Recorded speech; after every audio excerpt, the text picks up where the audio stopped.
আলিপুরদুয়ারে কংগ্রেসের গোষ্ঠীদ্বন্দ্বে লাঠালাঠি, ঝাঁটা হাতে বিক্ষোভ কংগ্রেস কর্মীদের। নতুন জেলা সভাপতিকে নিয়ে ক্ষোভ কংগ্রেসের কর্মী সভায় বিক্ষোভ দলেরই কর্মীদের। আলিপুরদুয়ার কংগ্রেস অফিসে ব্যাপক বিক্ষোভ, ঝাঁটা হাতে বিক্ষোভ কংগ্রেস কর্মীদের।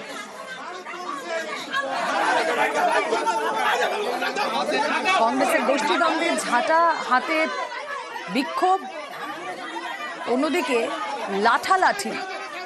কথা বলবো, রাজকুমার প্রতিনিধি রয়েছেন আমাদের সঙ্গে। রাজকুমার, নতুন জেলা সভাপতিকে নিয়ে তাদের কি বক্তব্য? দেখো রুমেলা, আমি এই মুহূর্তে কিন্তু জেলা কংগ্রেস কার্যালয়ে দাঁড়িয়ে আছি। তুমি দেখতে পাচ্ছ যে আমার পেছনে কিন্তু এখনো কংগ্রেস কর্মীদের জটলা রয়েছে। কিছুক্ষণ আগে এই বড়পূর্ণ ছিল, যেন মনে হচ্ছিল যে কংগ্রেস পুরনো পর্ব ফিরেছে।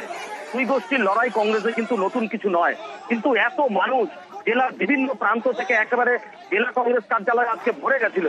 এক গোষ্ঠী কিন্তু দাবি করছে যে নতুন সভাপতি আজকে যে কর্মী সভা করছে সেটা তারা জানায়, এই কারণে তারা মনক্ষুণ্ণ হয়েছেন এবং সেই মনক্ষুণ্ণের জন্য তারা বিক্ষোভ দেখাচ্ছেন। আবার আরেক গোষ্ঠী, যে নতুন সভাপতি নির্ময় সরকারের গোষ্ঠী, তারা কিন্তু পরিষ্কার জানিয়েছে যে এত কংগ্রেস কর্মী সকলেই উজ্জীবিত। এই মেসেজ দেওয়া হয়েছিল আজকে কর্মী সভার, কিন্তু মেসেজ হয়তো কোনো কারণে সকলের কাছে পৌঁছায়নি। কিন্তু মেসেজ যাদের কাছে পৌঁছায়নি তারাও অনেকে শুনে চলে এসছে। এবং এই যে দুই গোষ্ঠী, কার্যত এই যে নতুন সভাপতি এবং তার অপোজিশনের যে গোষ্ঠী, সেই গোষ্ঠীর যে লড়াই এবং সংঘর্ষ, বিক্ষোভ, লাঠালাঠি, কার্যত লাঠি হাতেও দৌড় ঝাঁপ, এই সমস্ত দেখে যেন একেবারে উজ্জীবিত কংগ্রেস কর্মীরা। এবং এখানে কংগ্রেস কার্যালয়ের আশপাশে যে সমস্ত মানুষ আছে তারাও কিন্তু বলছে যে কংগ্রেস একেবারে পুরনো ফর্মে যেন ফিরে এসছে। এতদিন এই অফিস খা খা করতো, কিন্তু আজকে দেখা যাচ্ছে প্রচুর কংগ্রেস কর্মী এখানে ভিড় করেছে। ফলে একদিকে যেমন ক্ষোভ বিক্ষোভের এই বিষয়টি রয়েছে, ধুন্ধুমার কাণ্ড, অন্যদিকে কিন্তু কংগ্রেস যেন পুরনো ফর্মে ফিরছে। রুমেলা, বেশ।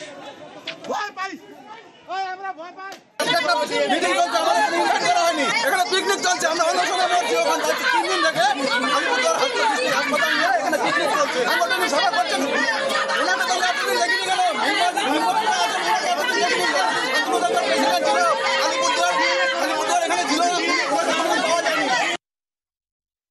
দেখুন, কংগ্রেস একটা বড় দল, সর্বভারতীয় দল, রাগ করা স্বাভাবিক ব্যাপার। খুব কম সময়ের মধ্যে প্রোগ্রামটা আমি নিয়েছিলাম। আমি মেসেজ করেছি, হয়তো কেউ মেসেজ দেখেনি, তারা দুঃখ পেয়েছে, মিটে গেছে, আমাদের সমস্যা মিটে গেছে। কেউ যদি আমন্ত্রণ না দেখে, প্রত্যেককে তো বাই ফোনে বলা সম্ভব নয়। জেলা কংগ্রেস তো ছোট নয়, এখন জেলা কংগ্রেসটা বড়। পুলিশকে গালাগালি। 14ই আগস্ট ব্যারাকপুরে কৌস্তব বাগচির বিক্ষোভ সভার বিক্ষোভ ঘিরে পুলিশ বিজেপি ধস্তাধস্তি। পুলিশকে গালিগালাজ করার অভিযোগ। সেদিনের সেই ছবি আপনাদের দেখাচ্ছি। বেশ কয়েকজনকে পুলিশ নোটিশ পাঠায়।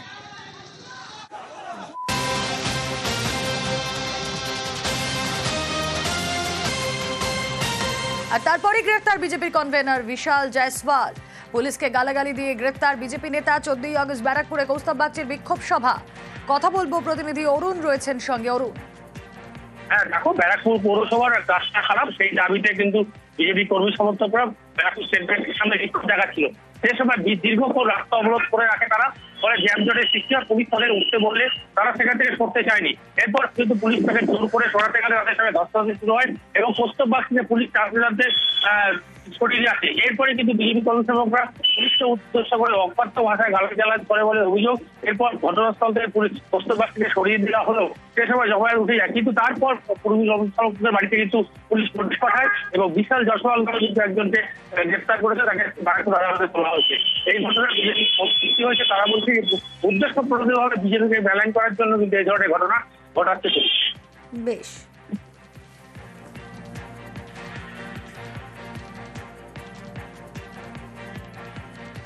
ধূপগুড়িতে পুলিশ ফাঁড়িতে ঢুকে দাদাগিরি। আর দাদাগিরির অভিযোগ, জালে একাধিক। ফরাক্কায় পুলিশের গায়ে হাত তোলার অভিযোগে গ্রেফতার উপপ্রধান।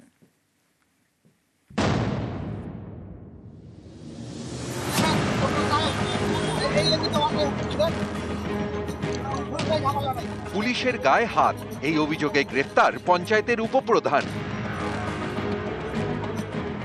শনিবার সকাল মুর্শিদাবাদের নিউ ফারাক্কার 12 নম্বর জাতীয় সড়ক দিয়ে যাচ্ছিল পাট বোঝাই একটি গাড়ি।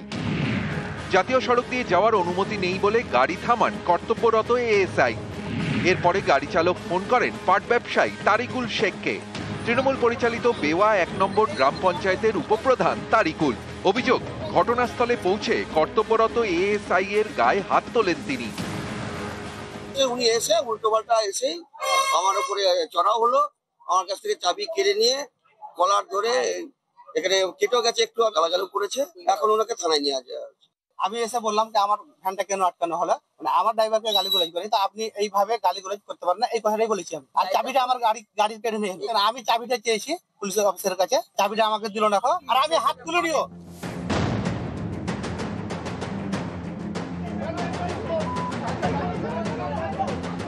পুলিশকে ঘিরে বচসা, আঙুল উঁচিয়ে দাদাগিরি। এই ছবি ধূপগুড়ির ডাউকিমারি পুলিশ ফাঁড়ির।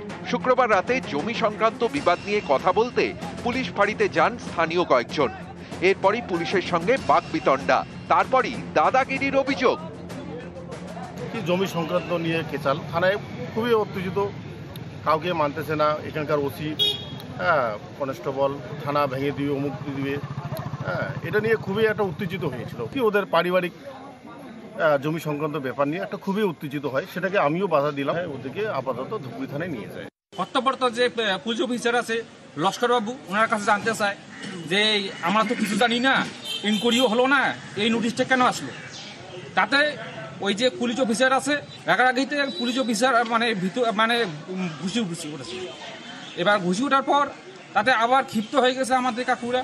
তারপর এবার ফুটেজ শো করছে, দেখলাম যে ভিতরের যে পুলিশ অফিসার যে ঘুষিটা ওঠাইছে এই ফুটেজটা কিন্তু দেয় নেই। আমাদের কাকাতো ভাই এদেরকে গ্রেপ্তার করে। মুর্শিদাবাদ থেকে প্রণব বন্দ্যোপাধ্যায় ও ধূপগুড়ি থেকে রকি চৌধুরী, নিউজ 18 বাংলা। সরকারি জমি খাল দখল করে নির্মাণ, জবরদখলের জেরে এলাকার নিকাশি বন্ধ, জলের তলায় চলে গেছে বিঘার পর বিঘা জমি। কাকদ্বীপের বুধাখালীর ছবিটা দেখাবো আপনাদের। বিশ্বজিৎ রয়েছে আমার সঙ্গে, আরো বিস্তারিত জানাতে পারবে কি কারণে এরকম পরিস্থিতি। বিশ্বজিৎ, এই সরকারি জমি খাল দখল করে কারা নির্মাণ করছেন, কাদের বিরুদ্ধে অভিযোগ?